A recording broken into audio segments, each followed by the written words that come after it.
Thank you. Okay. As with any cultural history, the matter of creating one about Chile's dictatorship is fraught with a number of political problems.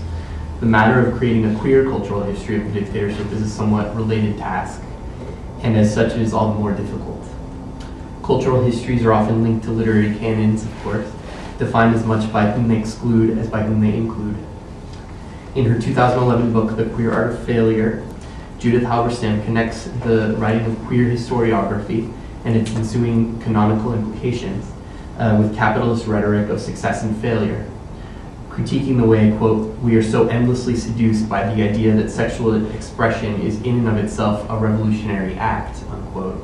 She cautions against the cliche of describing, quote, early narratives of gay and lesbian life as hidden from history, based on ideas that render gay and lesbian history as a repressed archive, and the historian as an intrepid archaeologist digging through homophobic erasure to find the truth, end quote.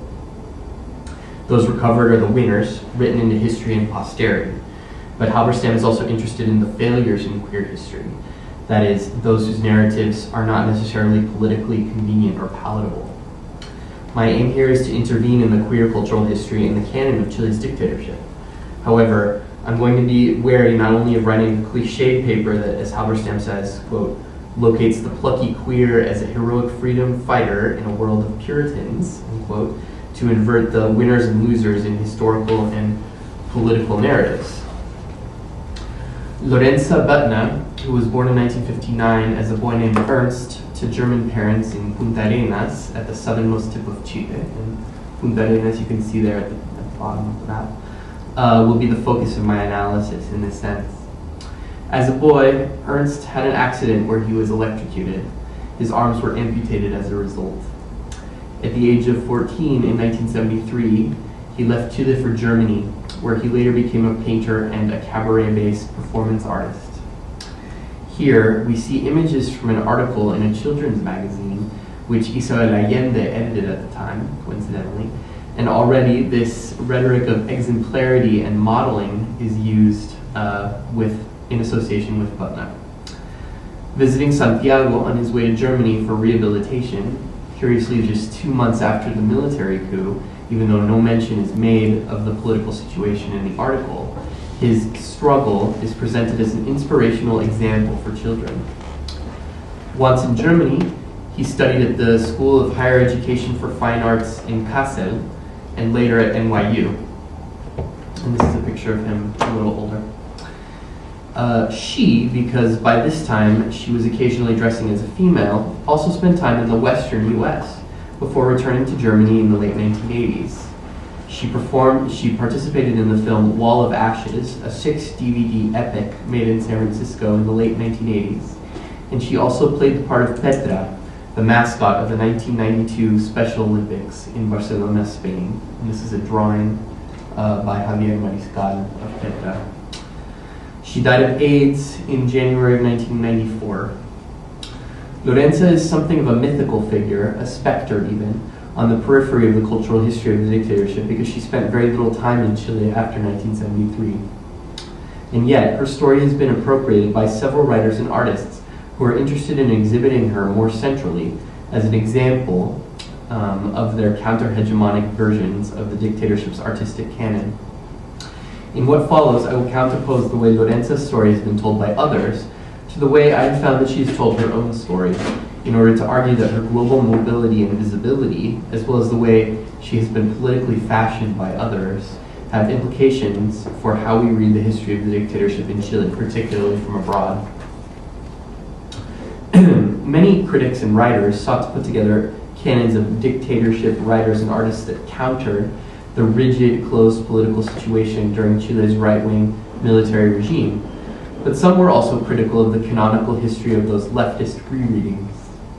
Roberto Bolaño, for example, who spent the dictatorship in exile, wrote condescendingly about what he considered to be the closed-minded mentality of artists who used the justification of having stayed in Chile and resisting the dictatorship from within to impose their position of supposedly greater commitment to Chile over those who left, and define the national canon accordingly.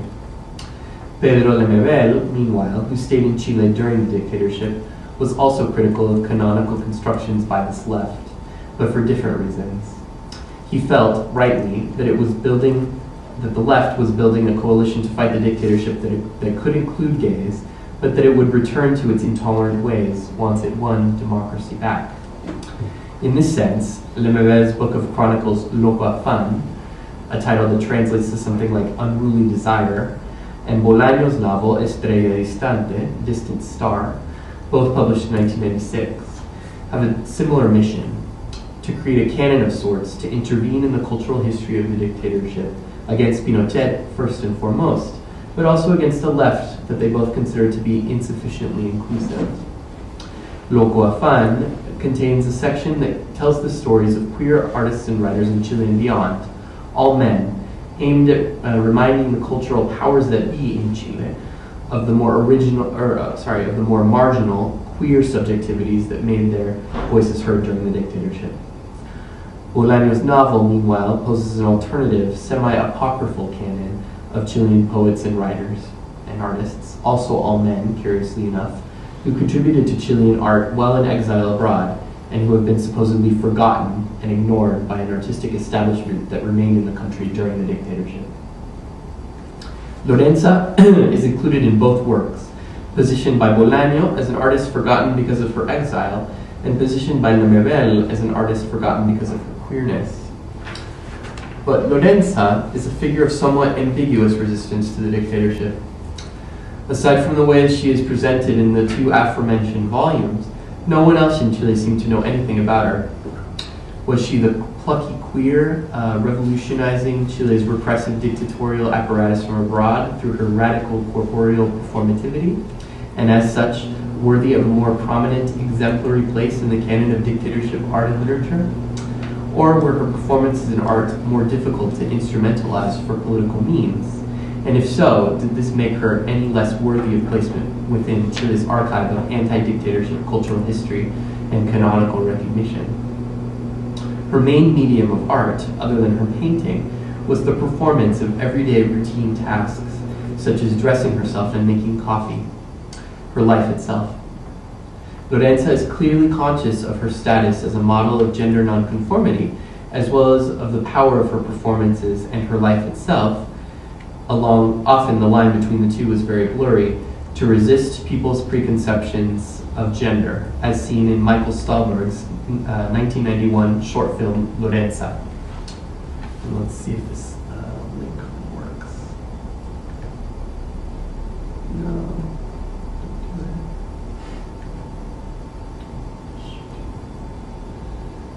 Here's what we're going to do. I'm just going to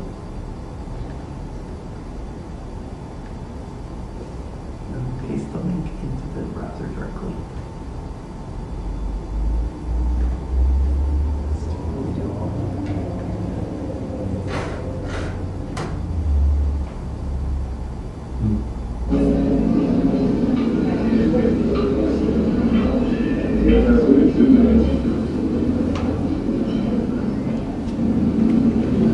Auf irgendeine Art und Weise bin ich auch ein Exhibitionist und das finde ich gut. Also mir kommt das echt zugute.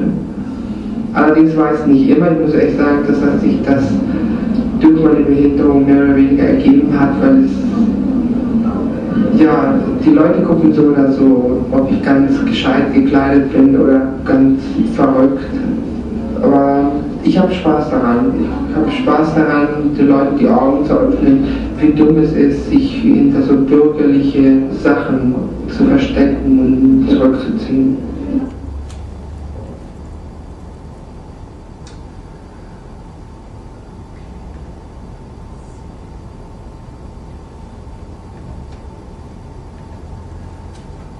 Okay. And yet her political stance here includes no mention of Chile. She talks about the importance of exposing facades of bourgeois respectability, but not in connection to any specific place other than where she is at the time, which is Germany. Her will to disrupt preconceptions is certainly the theme of her performance shown in Garvey's film. I'm going to actually turn off the sound because I need to continue reading while I show it, but you can sort of listen to me and watch Lorenza. So I'm going to intervene myself in her self-exposure. Here she wears an outlandish dress, almost a wedding dress, and parades around an area of alfresco dining frequented by business people in San Francisco, and clearly rattles some of them. This scene is interspersed with shots of her writing a biographical statement of sorts with her foot, and here she does reference where she was born, the only reference to Chile that I found Lorenza herself making. Lorenza presents herself as a model of ingenuousness, and perhaps of the disruption of predetermined notions about gender and bourgeois complacency in general, but placing her in Chile's literary and artistic canon, the way Bolaño and Lemebel do, is a somewhat riskier wager to make. And I guess we can listen to the sound recording.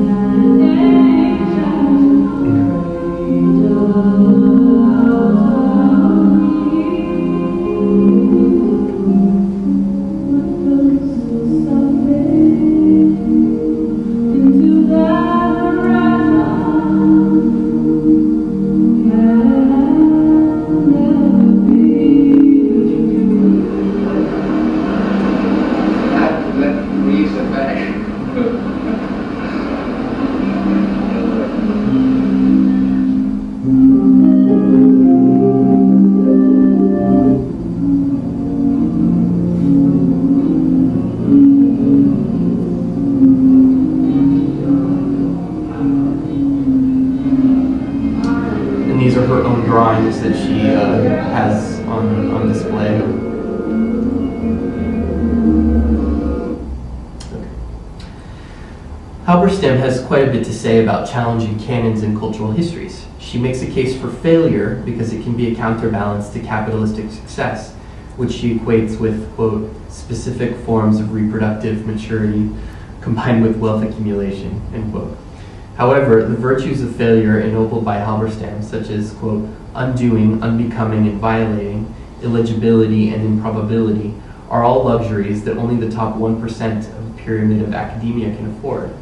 The rest of us cannot write books for Duke University Press in which we advocate for adding Dude, Where's My Car, or Chicken Run to the canon if our aim is to make a place for ourselves in academic institutions like the one that employs Halberstam. It would thus be easier to conclude that Lorenza fails to earn her place as a canonical member of the artistic resistance to the Pinochet dictatorship, which is not necessarily a bad thing. It could be a way to resist mastery, that's a quote from Halberstam, and remain free from the boundaries of canons in general. On the other hand, freedom from such institutionally bound canons can run the risk of replicating the logic of neoliberal individualism. Lorenza did defy the gender binaries and canonical strictures that existed in Chile at the time, but she does not appear to be conscious of that, and very few people in Chile knew about her. Lorenza's was a labor in the darkness that fails, but not illegibly or self-effacingly. In Garvey's film, she still writes her name for all to see. The neoliberal discourse, whose origins lie in the Pinochet dictatorship, but which continues today, is structured around success and failure. The term exitismo, or successism, is often used to describe the obsession with making it that Chile's harsh capitalist regime has created. Lorenza complicates this as well. In fact, Bolaño's words about the contradictory essence of Chile itself, I'm going to be really fast, I swear, are reflective of the nature of Lorenza's legacy. This is where the, quote, this is where the charm, the strength of the country lies, in the will to go under when it can fly, and in the will to fly when it is irreversibly sunk, in its taste for blood paradoxes. This motif of sinking and flying is an optimal way of concluding, since one of the myths of Lorenza's life inscribed by Bolaño is an attempt to drown herself. And so this is a really long quote that I'm just going to skip, but it's a quote about Lorenza trying to kill herself and then not, in the end, trying to kill herself by throwing herself into the ocean and then swimming to the surface. And then my last film clip is, I and think I'll we'll just, have to skip that. yeah, I'll just narrate it. It's just of her diving from a high dive into a swimming pool as part of the Stauber film that we saw before. So I kind of conclude with this motif of sinking and flying in water as a gesture of warning about the dangers of carelessly rescuing heroic queer subjects from the obscurity of history. And so yeah, I'll just finish that. Thank you.